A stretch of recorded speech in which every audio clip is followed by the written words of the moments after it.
סימן תקיג in the Torah, ביצה שנולדה בשבת Yom Tov, אסור ליגע בה. Egg that was laid on Shabbos or Yantif, you're not allowed to touch it. Laochla, all the more so you can't eat it. Now, today, no one would think of eating a live egg because it carries so many it can carry so much things in it that no one wants to eat it raw, unless you're a boxer who like drinking raw eggs for some reason. Yeah,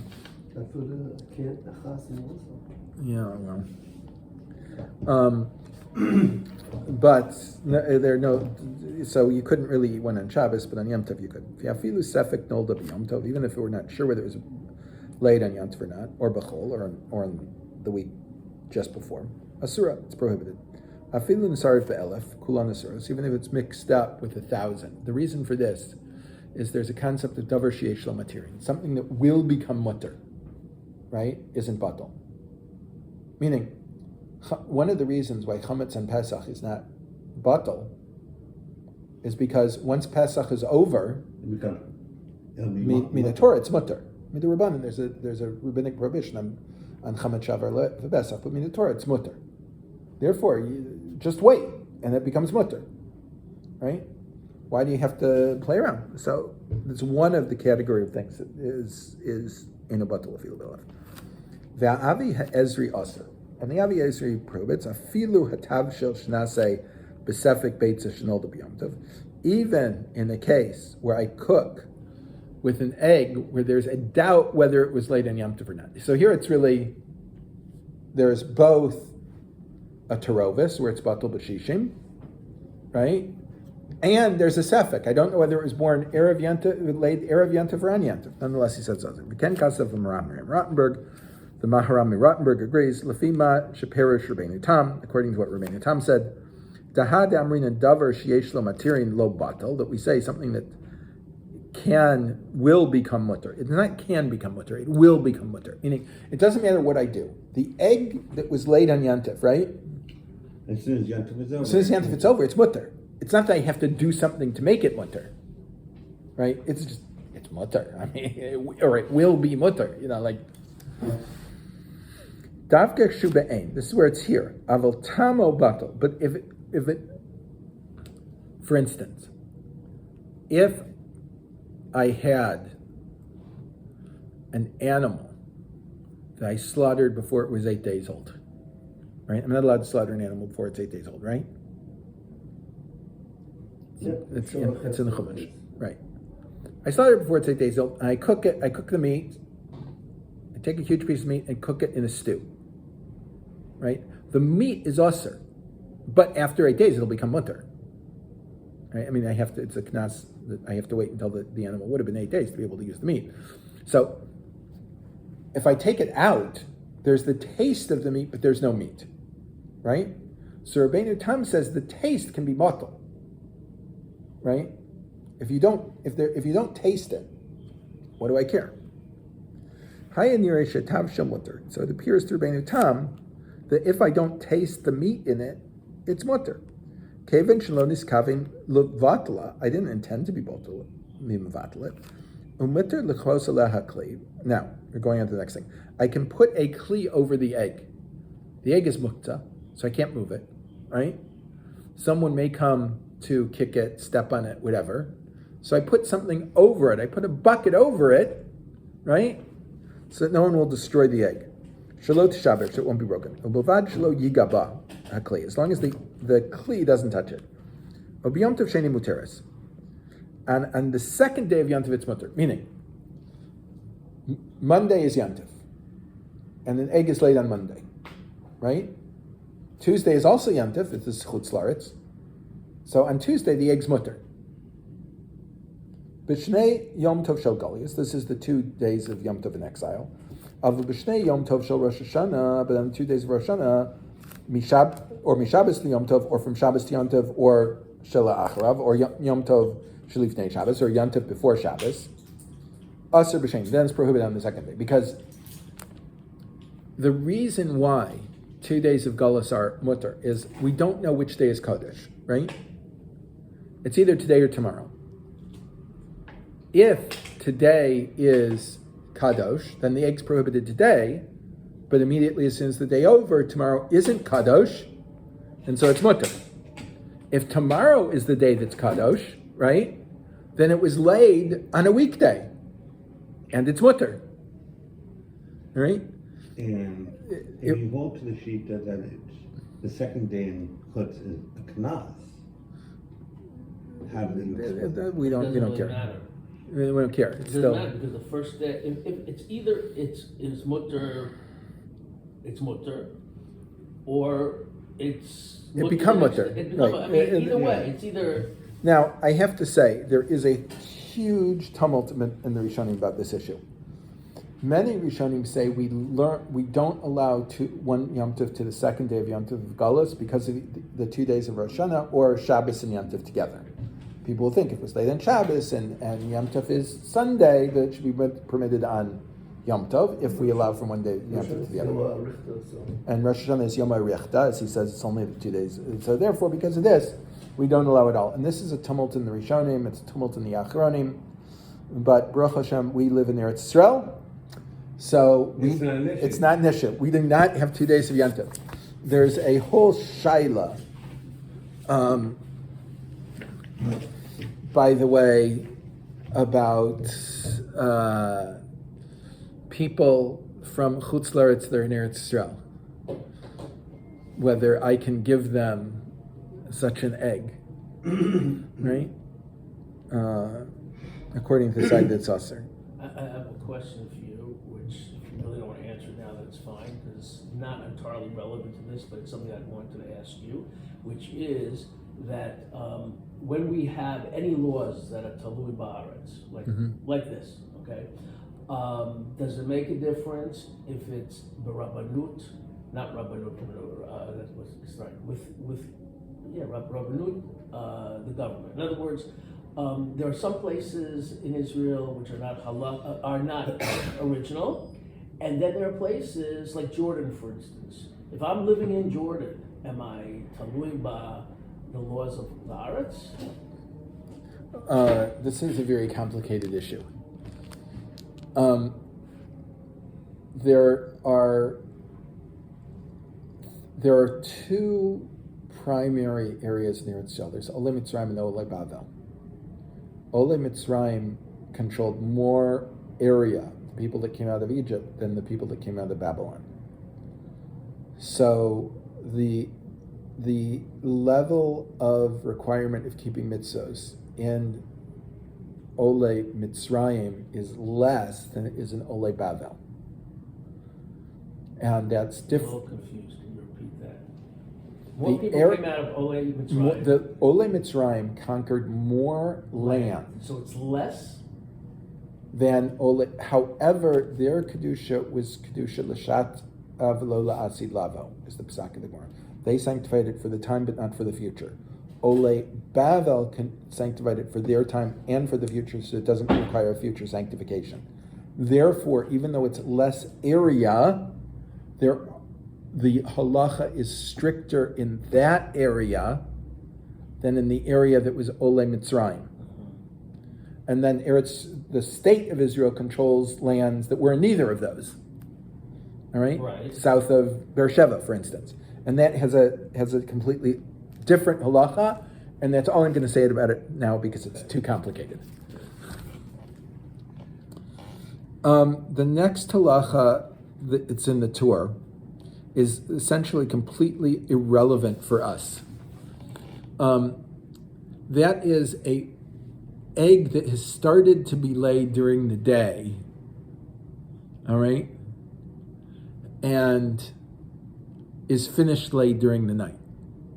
Whether it's been considered as if it was already laid before Yom Tov began, or only after Yom Tov. So is it mutter or is it asur?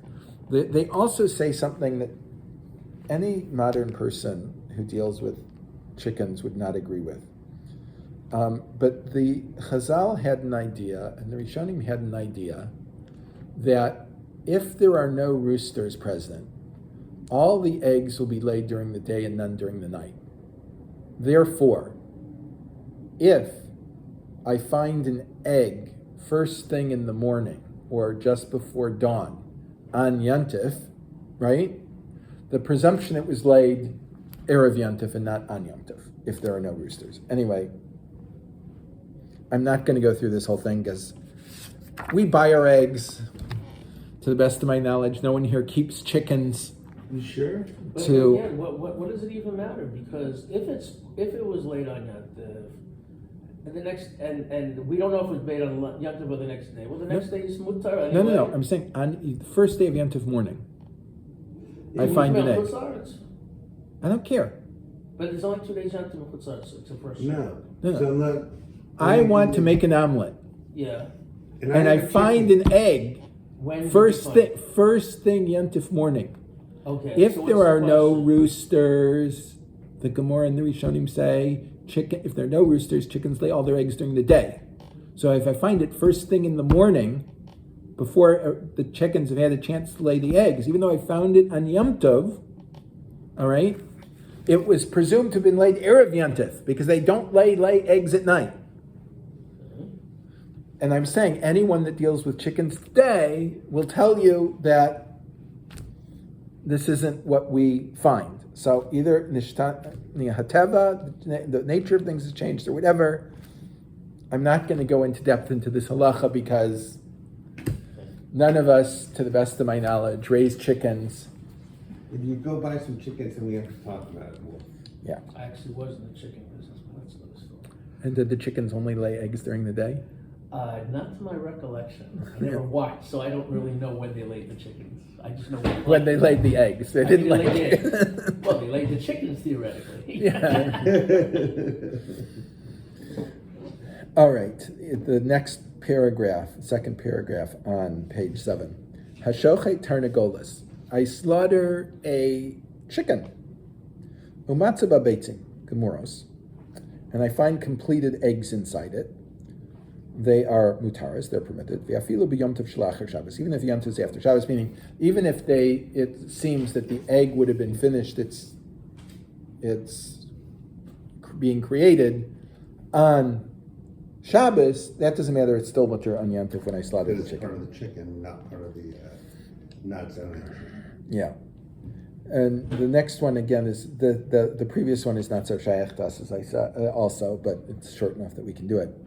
And not too complicated. Efrach Shenolda b'Yom Tov, a chick that's born on Yom Tov, yesh matirin ve'gonim osrim. There are those that allow it, and the gonim prohibit it. The gamma rif osir, and the rif also prohibit it. V'im nolda b'Shabbos, if it was hatched on Shabbos, not born, right? An egg hatches and born. Achia Rav Rabbeinu Yechiel zal osir b'Yom Tov shlach Rav. My brother Yechiel prohibited on Yom Tov after mishum hachana, because you're preparing on Shabbos for Yom Tov.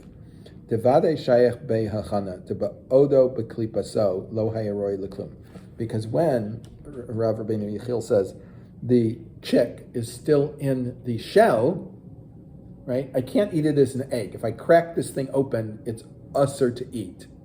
All right, and it's not an animal they can slaughter yet. Right? So it's not fit for anything. And so to say that on Shabbos, when it hatches itself, it becomes mutar, he will not accept such a possibility. Siman Kuf Yudalet is a very important siman. And I'm going to take some time to introduce it, and I think we're actually going to do it next time. It's talking about a fire on Yom Tov. What? Yeah. Towards the bottom, you have double סימן tough kuf yudalet. The second one has tough kuf tesla.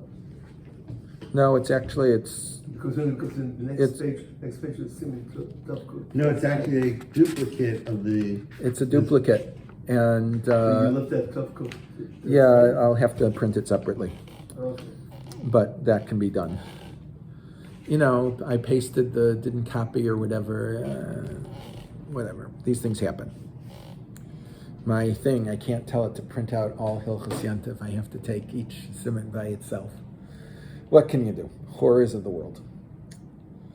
compared to what they used to have to do to print stuff, I'm not complaining. And I remember, you must remember this too, cutting and pasting, right? Making a Xerox copy, cutting something, pasting it on to put sources together and the fonts were never the same, and the didn't fit together nicely, and you had a lot of wasted paper, and so on and so on. People could take notes on it, I suppose. The halacha l'maisa today is that any fire in a residential area we put out because of sekanas nefashos. All right? However, from the din Gemara, it's only if there is a clear sekanas nefashos that you can put out the fire on Shabbos. All right? Now, on Yom Tov, I'm allowed to do things l'tzorach Yom Tov. Does that mean I can do things to save my own money? All right? Let us present a picture where I have a house that is planted on a slab of concrete that's 50 feet wide in every direction. All right? So if this house burns down, it's not going to endanger anything else. All right? And so if it burns on Shabbos, I'm not allowed to do anything tough. If it burns on Yom Tov, and I can define it, or what can be defined as tzorech Yom Tov. For instance, if my food is there, and my food will be destroyed, and I won't have simchas yantif because I don't have food if I don't put out the fire, right? That's l'tzorech Yom Tov. Is it considered l'tzorech Yom Tov that I don't have any place else to stay? Is it l'tzorech Yom Tov that I'm going to lose all my property and therefore be upset and not have simchas yantif? Is it, right? All of these issues come into play, and different Rishonim will give them greater or lesser weight when discussing the issue of when I can put out a fire on Yom Tov. Again, it's a very interesting limud, and so I'm planning on doing it. All right? And there are things that you can learn out even from it that might be useful in other places, even though this particular halacha, as I said, the halacha is today, unless, as I said, you've got a house that's, nothing near it and it can't cause any more fire to occur that would damage people, that we put out fires because if not, as experience in Europe, in many places, the part of Jewish section would burn down, the Rav would have to run around. Is this common acceptance? Raising, what? That you, on Shabbos, you call the fire department? Yes. Okay, because some circles I travel in the Haredi world, I've actually had this argument, and they say, no, you got to find the guy, blah, blah, blah, blah. Well, the Mishnah Berurah believes it's a decided halacha. No, I'm not doubting whether it's, I'm just asking if it's, these people, let me me say as follows, that this is a vikuach because people learn the Gemara and they don't learn the modern poskim. By the way, this was a shaila presented. There's a similar issue about the Gemara says that a Jewish doctor is only allowed to work on a Jewish patient that's in Sakana on Shabbos and not on a non-Jewish patient. However, the later poskim say that he can, because if not, when a Jewish patient is in danger on Shabbos, a goy is not going to work on him and he'll come into a position of Sakana. So because of that, we're allowed to treat anyone on Shabbos. I also heard because it create what's the expression? Ava. Yeah. Hatred, yeah. No, that's all part of it. So the Chazon Ish was asked, well, in Eretz Yisrael, we have hospitals that are 100% Jewish. It won't come that the non-Jews won't. We only treat our own people. We don't, our Jews don't go to non-Jewish, in the 30s and 40s in Eretz Yisrael, that was true. Jews went to Jewish hospitals, they didn't go to non-Jewish hospitals. So we should not treat the non-Jews because the Chazon Ish said, what are you talking about? The non-Jews in Vilna will hear that we're not treating their patients in Eretz Yisrael, and they won't treat our patients there. It's still the same issue. So that was the Chaznish. It was the Mishnah Berurah. I mean, the same Sora applies concerning the fire. So these people are simply, and by the way, this is a very common thing, that in yeshivas we learn, it is common to learn Gemara and never get around to learning the halacha. You have, and the many places the tests for smicha are nowadays based upon knowledge of Gemara and not necessarily psika. There's a story told about many different gedolim that the first shaila they asked on a smicha exam was, you have this sick person on Shabbos, what do you do? I have to look it up. If you have to look it up already, no. I mean, you have to know immediately if there's any sakana on Shabbos, it's mutter, right? It's more important to err on the side of saving a life than not saving a life when it comes to Shabbos and all of these things. But again, this has been widely lost in the learning world, and I have to say, the idea of a shimush, it used to be when someone got shimush from a Rav, they would live with them for a year plus, and see everything that they saw, right? And that's how they learn to deal with things. Nowadays, shimush is you go to the person's office for an hour a week for a year, and now I know everything, and so on and so forth. Nothing. And so all sorts of things people, unfortunately, don't learn properly.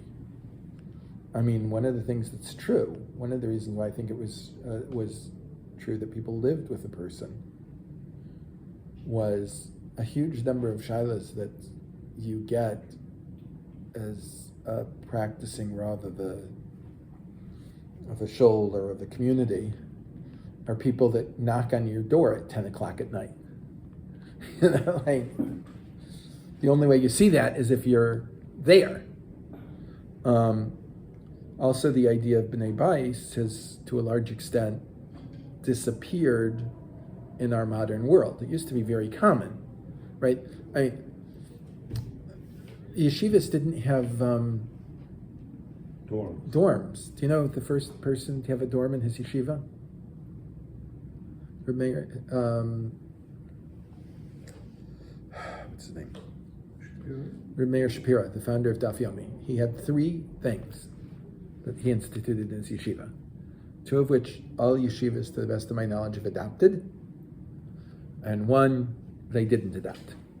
In Volozhin, remember, they learned a blot Gemara every day, Sunday through Friday, so 5 blot a week, and on Sunday through Thursday. And Friday they reviewed everything they had previously learned, Gemara Rashi does, and they added the Marsha. So they were learning. So it took them 10 years to get through Shas this way in Volozhin. So Meir Shapira did Daf Yomi.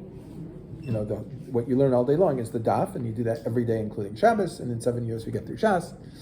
He wanted it for yeshivas to learn this way, but you're spending the whole day on it, not 32 minutes. 32 minutes in a shiur, or an hour in a shiur, or 45 minutes in a shiur, whatever it is. The 8-minute Daf. And the other 2 things he established in the shiva was a cafeteria.